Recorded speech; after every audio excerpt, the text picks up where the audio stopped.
So in general, this does not look like this is going to be a super difficult job. We obviously have 3 screws right up here at the top that look like they actually hold the servo down. You normally have to get this linkage or the servo horn off of the servo. And then obviously we're looking at unplugging it out of the receiver ESC combo that's here. We're going to see if this top plate needs to come off or not. It may not. We might be able to wiggle all this out without having to take that apart. So the first steps that we're going to get at, Phillips screwdriver, and we're going to take these 3 screws out.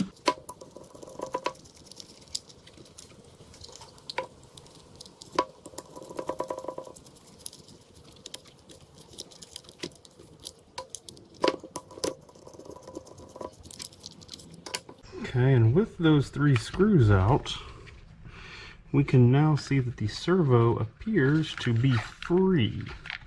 So it's going to be free just enough for us to get our other Phillips in there and get that servo horn off. But one thing I want to note is, one of the things that we're going to do in order to help us is note that with the servo horn on and the wheel straight, the servo horn is straight up and down, all right? And so that's going to help us know where we need to put that servo horn on as we go to put the new servo back into it. So we're going to pull this up. I'm going to come over here.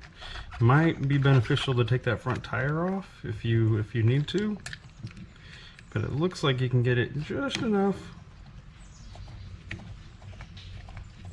get the servo horn off. It looks like it has a little bit of a servo saver, so careful with that spring. And then this comes off. There's your 2 halves. Servo is free. And if you follow the wiring over to this other side, you will see that it is this big plug.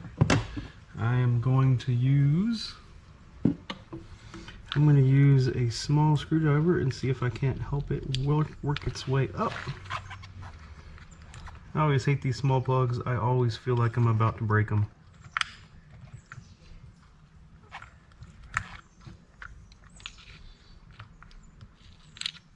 And so just like that, then this actually is just a little bracket that it's in underneath here. You can free the wire out from underneath it, and your servo is now free. You can get a brand new one, and the installation is going to be the reverse. As we start the installation, we are going to slide the wire in and over. You'll notice that the wire should really only go in one way. The pins are on one side here. And you can always take pictures, always refer back to it. But you can always see what you did prior. You took it apart. There we go. So that is now in. Now the difference is we put it back together.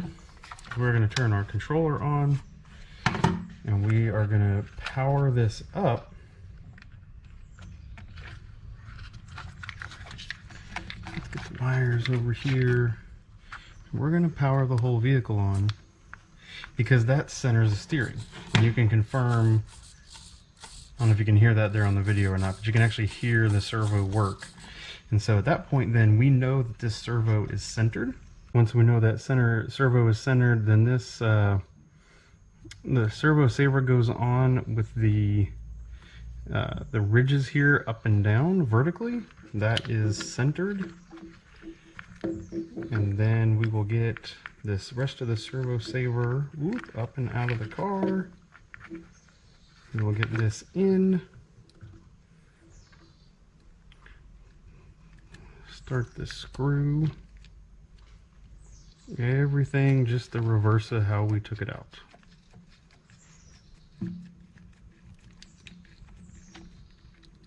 Alright, and at this point we can confirm, yes, again, the servo does work. Alright, and so then we're going to power everything back off. No reason to keep it powered up while we're finishing the rest of this of the job. Flip this over. Get our handy dandy little bracket that we had before.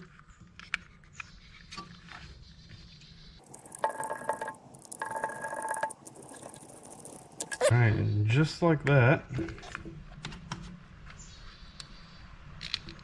we now have the working servo back in our 18th scale high boxing vehicle.